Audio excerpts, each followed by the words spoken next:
요실금은 잘 아시잖아요. 숨겨서 안 오시죠. 부끄럽거든요. 제가 장담하건대 변실금은요 70에서 80%는 좋아지십니다. 안녕하십니까. 장편한내과 엉덩이 대장 이성근입니다. 변실금 얘기 두 편을 준비했습니다. 변실금 되게 많으세요. 저희 장편한내과에서도 변실금으로 고생하시는 분들 많이 오시는데요. 변실금은 정말 숨어있는, 숨기서 또 악화되는 경우가 많으세요. 빨리 오시면 바이오 피드백 치료로도 굉장히 빨리 좋아지시는데 많은 부분에서 한 70에서 80%가 효과가 있으시거든요. 그런데 숨겨서 안 오시죠. 부끄럽거든요. 자식들한테도 얘기 안 하시고. 그리고 사실 변실금을 잘 모르시는 분도 많으세요. 그래서 이 유튜브를 통해서 많은 분들께서 변실금을 좀 알게 됐으면 좋겠다는 마음에서 변실금 얘기 조금 더 자세히 설명드리겠습니다.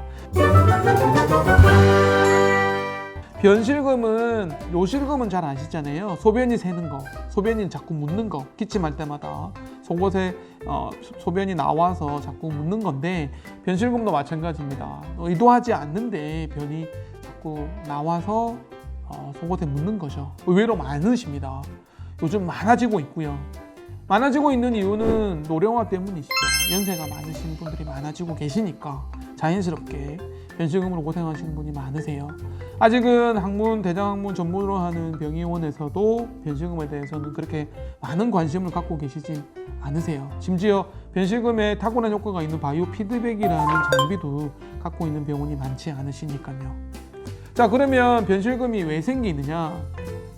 원인을 살펴보면 일단 나이가 많아서 생긴다고 말씀드렸고요. 두 번째는 여성분들이 해부학적으로 항문관략근이 남성보다는 좀 약하십니다. 남성은 근육이 굉장히 강한 경향이 있고, 특히 여성분들은 앞쪽에 이제 생殖기관이 있잖아요. 자궁이나 이런 부분들이 안쪽에 있기 때문에 대장이랑 앞에 있는 질하고 그 사이에 있는 근육들이 굉장히 좀 약한 편이 많으십니다. 네. 정말 이게 만져보면 진짜 만져질 정도로 약하시거든요. 그래서 나이가 드시면 항문 주위에 있는 근육들의 힘이 저하가 되면서 근육이 위축되면서 변실금이 오는 경우가 있습니다. 세 번째는 분만이죠. 분만. 70대 이상인 분들은 과거에 집에서 분만하신 분들 많으시거든요.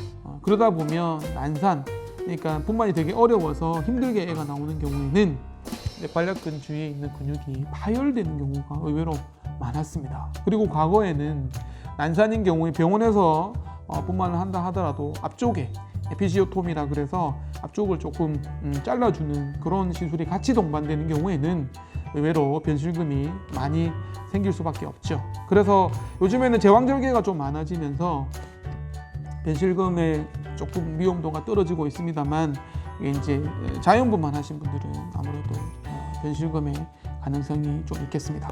네 번째는 항문 수술이죠. 항문 수술하신 분들, 변실금으로 고생하시는 분들 중에 많은 경우가 항문 수술하신 분들입니다. 특히나 치료 수술하신 분들은 관략근이 좀 다칠 수 있기 때문에 관략근 기능이 약해지면서 나이가 들면서 변실금이 생기는 경우가 있습니다. 그리고 체질 수술하신 분들 중에서도요, 옛날에는 관략근을 좀 절개하는 의사선생님들이 제법 있으셨거든요. 체질 수술할 때 그거 하면 안 아프고 덜 붓고 아주 수술하고 나서 좀 덜 고생하시고 항문이 좁아지는 것을 미연에 방지할 수도 있다는 장점 때문에 많이들 하셨는데, 저는 체질 수술할 때는 절대 관략근을 절제 안 합니다만, 어쨌든 항문 수술 하신 경우에는 변실금이 좀 생길 수 있습니다. 마지막으로 변비나 설사가 또 변실금의 원인이 되기도 합니다.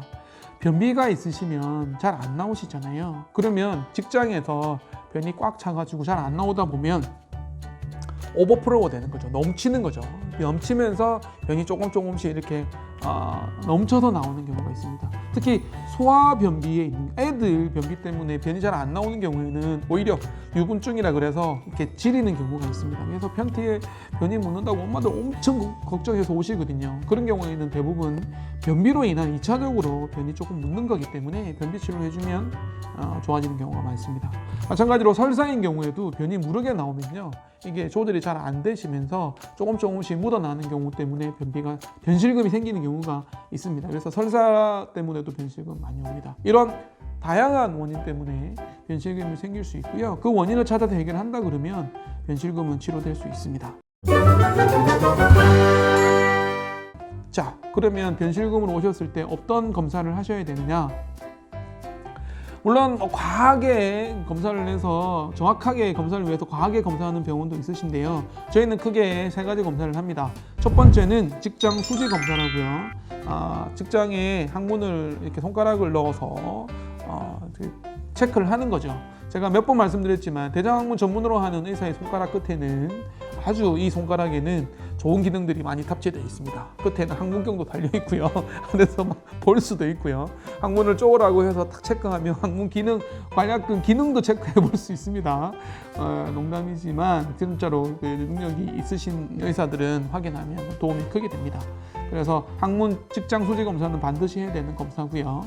두 번째는 대장 내시경 검사입니다. 대장 내시경 검사는 대장에 문제가 있는지, 변비의 원인이 있는지, 설사의 원인이 있는지를 찾는데 굉장히 큰 도움이 되고요. 그래서 변실금 환자가 왜 대장 내시경을 해야 되느냐 의문을 얘기하시는 분도 계시겠지만 큰 도움이 되겠습니다. 세 번째는 항문 초음파 검사입니다. 항문 초음파 검사하면요, 관략근 확인할 수 있거든요. 관략근 확인하시면 관략근은 눈으로 볼 수 있습니다. 초음파를 보시면 보입니다. 관략근이 손상이 됐는지, 이전에 항문 수술하면서 관략근이 절단이 됐는지, 또는 분만 때문에 관략근이 다쳤는지를 알 수가 있는 거죠. 그래서 항문 초음파 검사는 반드시 필요한 검사가 되겠습니다.